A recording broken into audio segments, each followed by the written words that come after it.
Инусбек Евкуров поручил разработать комплексный план по повышению собираемости платежей за коммунальные услуги в республике с целью достижения установленных в дорожной карте показателей. Об этом он заявил на заседании межведомственной рабочей группы по декриминализации топливно-энергетического комплекса. Итоги сбора платежей за последние 2 месяца в репортаже Светланы Томовой. В ходе очередного заседания межведомственной рабочей группы по декриминализации топливно-энергетического комплекса обсудили основные итоги сбора платежей за последние 2 месяца. Основной акцент совещания был сделан на показатели сбора платежей за газ.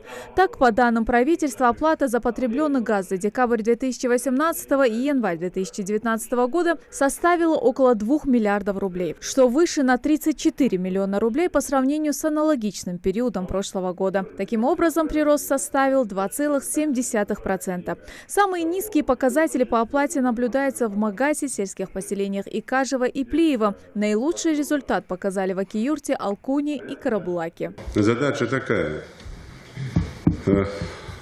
День, 2, 3 мне вместе с министром финансов доложить, до какого времени вы заплатите 100% по бюджетникам и за прошлый, за этот год, за эти 2 месяца.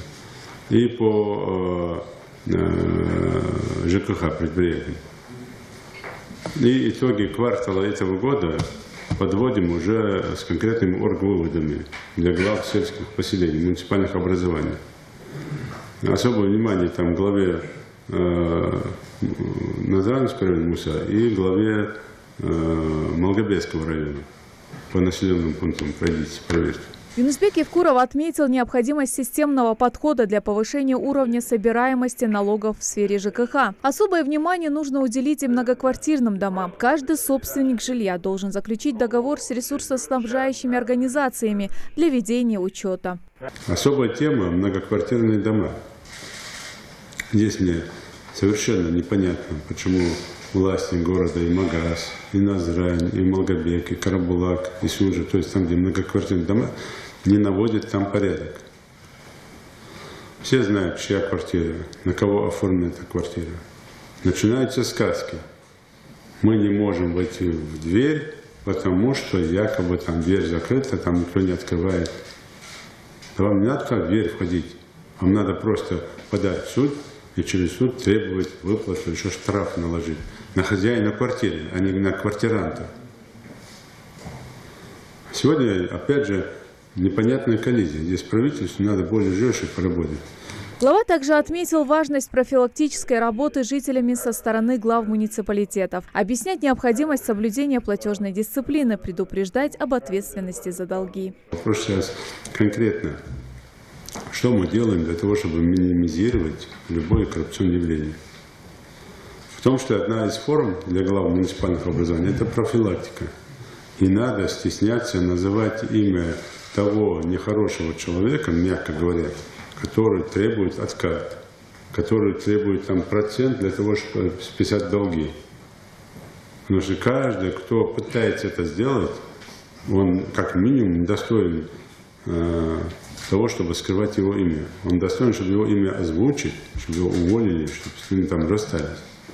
Я тоже обращаю внимание, и, конечно, надо с людьми разговаривать. Но, с другой стороны, опять же, и правительству, и главам муниципальных образований должно быть понятно, что без нашего участия ресурсоснабжающая организация тоже задачу полностью не выполняет. Да, в классическом варианте было бы очень даже просто. Платит Далакова за газ, вот вам газ. Не платит, отключил газ. В классическом варианте.